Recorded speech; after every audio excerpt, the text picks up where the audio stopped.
I teach at Lafayette Elementary, which is in San Francisco. It's a pre-K to 5 school, and it's a neighborhood school, but it's also a hearing impaired magnet school. So that's where the pre-K comes in, where it's a hearing impaired pre-K. We have 531 students. The majority of our population is Asian, white, and there's some Latino and African American students. 31% of our students are socioeconomically disadvantaged, 19% English language learners, and 11% of our students have disabilities. I teach a full-day kindergarten classroom, so 7:50 to 1:50, and I have 22 students in my class. Within those 22 students, I have 8 English language learners, and I try and get the parents very involved, so I have a very high parent participation rate. And my students, since they're kindergartners, are developing socially and emotionally, and they're emergent writers. So as you all know, if you have children, you know, the kids are coming in just learning their alphabet and learning how to do their reading, writing, and their phonics. And they're also getting new at developing their academic language. So the standards that my Leaf Creations lesson connects to are life sciences. Students know how to observe and describe similarities and differences in the appearance and behavior of plants and animals, and in this lesson it is leaves. And for their art standards, it's develop perceptual skills and visual arts vocabulary. So they're able to recognize and describe simple patterns found in the environment and works of art. The outcomes of my lesson are students will be able to create an art composition using collected leaves from their community. And right here is just a sample of the leaves we've collected. My kids collected these 2 huge tubs, and also Maureen helped me by collecting a bunch of leaves for it. Students will be able to describe both orally and in writing their compositions. They're able to apply their science vocabulary that they're learning in our science unit, which is, we do FOSS in San Francisco. So they're including their FOSS trees unit vocabulary. And they can experience this creative strategy of metaphor. So they're using the leaves to create something else. The impact on my students is that it gives them the opportunity to apply their science learning, but in a more creative way. They're able to be involved with the community during their leaf collection. And it heightens their awareness and practice their observation skill of their natural environment. Like, all kids know that there's trees and leaves around us, but it really, I said, you have this much time. I want you to go out and look for these leaves. And it was amazing, like, what the kids would bring back and how they were just excited to be like, look at what I found. Oh, I found this one. Oh, look, and I got all of these. And it made them really aware that leaves are around us everywhere. Like, usually you don't take the time out to see the differences there. And it also provided my students with a creative springboard for their descriptive writing. And we'll talk more about this and how it really helps my English language learners. And it supports English language learners by practicing their academic vocabulary during the creative process. And the students, they all had their different processes. They were all different. Some, you know, went, I'm going to make a turtle. They went right there. This looks like a turtle. I'm going to stick with that. But other students, they constantly modified. They would manipulate the leaves. And it was interesting to see how some kids went through this endless change of what they wanted to do, while other kids, it was just, they stuck to what they wanted, or they stuck with, you know, this is what I'm going to do. I'm not changing my way. But no matter which way that they took the process, all the kids were successful and were able to create stories and tell about, like, why they did this and justify the reasons. And for the culturally linguistically responsive pedagogy, the relationship. It involved families in collecting the materials from their natural environment. The students, for respect, were given the choices of their creations, and the students had pride in their ownership of their work. So I just told the kids, make whatever you want. It can be an animal, it can be a person. You decide. If they, you know, whatever they wanted, it was fine by me. Responsibility, the students were able to use their prior science knowledge and apply it in an artistic way. So they were able to apply their knowledge of leaf shapes. Begin the FOSS unit, the kids are learning how the shapes of leaves could be a sphere, a heart. They are different colors, different sizes. And they were able to apply their skills from science into their art. And relevance is they're using that prior knowledge of the leaf shapes and they're able to put it in a different context, and where the students can use their language to justify what they're doing and explain their choices. And that was particularly for my English language learners. And so here's my lesson. We did a 1-month leaf collection, as I told you before. And here the student is showing how she's looking through her piles of leaves. And I told the kids, you have 1 month, collect leaves that are different shapes, different sizes, collect anything from the trees. They could be pine cones, pine needles. And I said, try and bring different leaves from different places that you go. And the leaves, like, they were 2 big bins, and they were a big representation of their surroundings around them. And I introduced my lesson, the leaf lesson, by this wonderful book called Leaf Man by Lois Ehlert. And I first read the book to the kids, just showing them the pictures and everything, just reading it through. And then I went into the unit about, the FOSS unit, about leaf shapes. And then we learned about how they could be spears, hearts, lines, and they really investigated the leaves, sorting the leaves by shapes. And then I reread the book again, but this time I used our visual thinking strategies, VTS strategies, and asked the kids, well, here, then he blew out of sight. Is he drifting west above the orchards? And then I would ask the students, well, what do you see in this picture?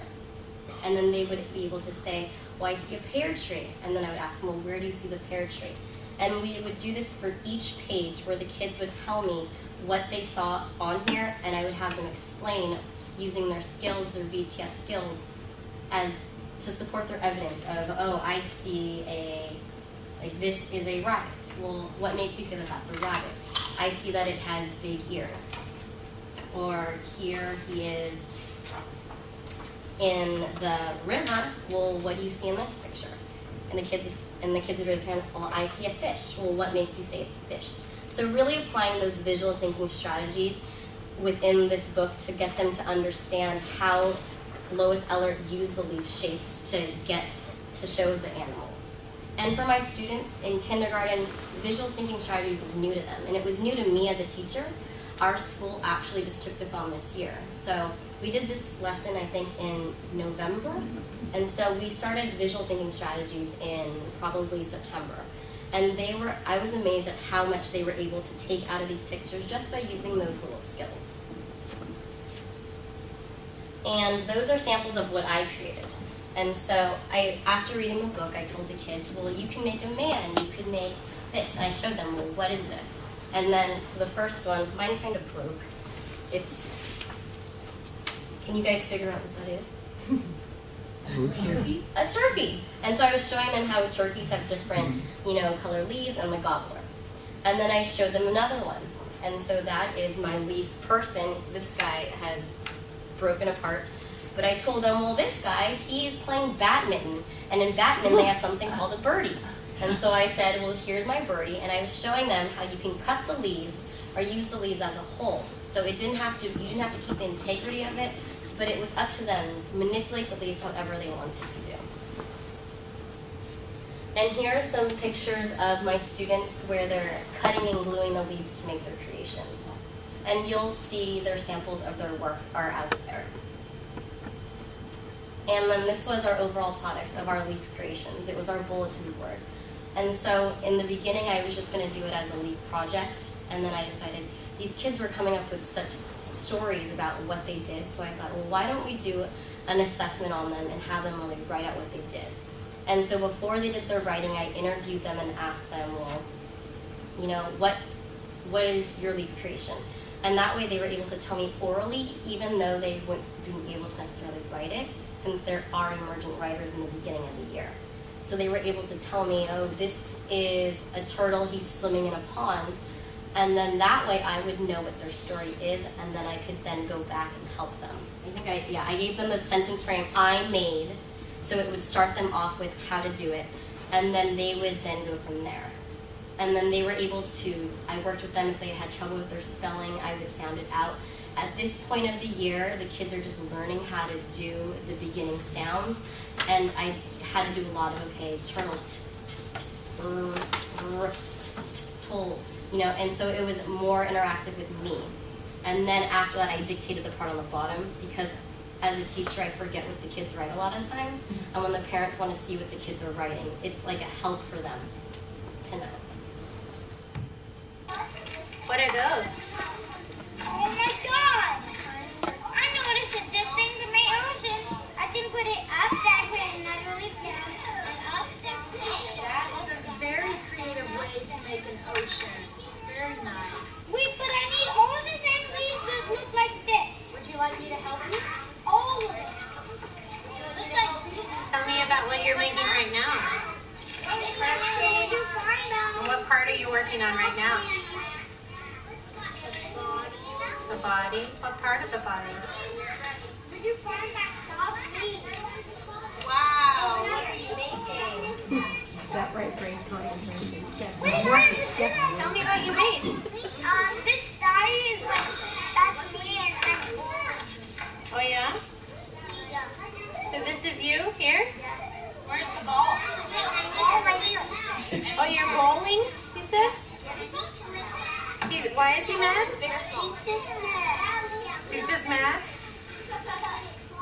He wants to play with the ball? Yes. He wants to turn with the ball? Look at it. Let's see. It's a girl. Tell me about it. That's her big arms. These will be the feet. The feet? I made the shoes. Oh, the shoes. That's This great. is the hair. Okay, that's the hair. And those little pieces have eyes, and that one is the nose, and these are the mouth. Great. I really like what you did with your And leaves. she's the K-Wing. What? She's the K-Wing. Is that her name too? That's my Tell me name. the parts that you made.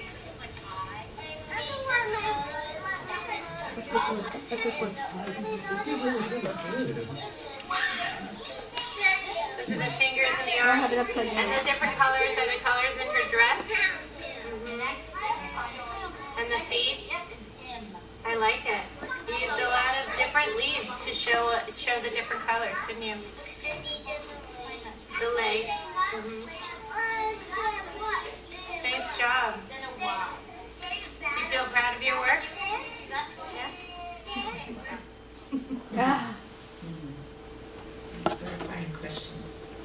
Just wondering if it was necessary to press the leaves or dry them in any way, or could you just collect them and throw them in a bin? The kids would come in with their collection and then I would press them. And I pressed them for a while. Some of the leaves took a while. So those were pressed leaves because I realized when you don't press them, then they start to get more crinkled. Yeah. And so some of the leaves I forgot to press right away, and so they're more brittle than others. And how did you press them? I did between magazines, or I would take layers of newspaper and I just shoved a bunch of books from our library and put do not use, Yeah. and just did that on that. And I had parents come in and just say, can you just start shoving these in the magazines? Yeah. And I just kept doing that. Okay, that's good. Any other clarifying? Yes. when you were explaining the project, you used words like integrity and manipulate. Did you use those same No, words with your those are too hard students? for them. Okay. I'm just wondering if those kids already knew those words. Oh no. Okay. No, not yet. Did you do this over a period of a day or 2 days? Did they do part and then another part, or? The whole leaf unit, my lessons were a couple weeks. The But the actual product? creating was one afternoon. Maureen and then another person from the Academy of Sciences, Helena, came in to assist me. And so I had two groups of kids, and it was like groups of 5 kids with the big basins of the leaves.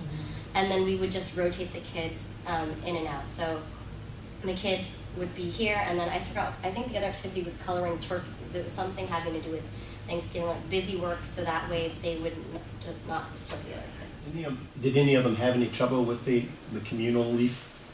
I was thinking the same thing.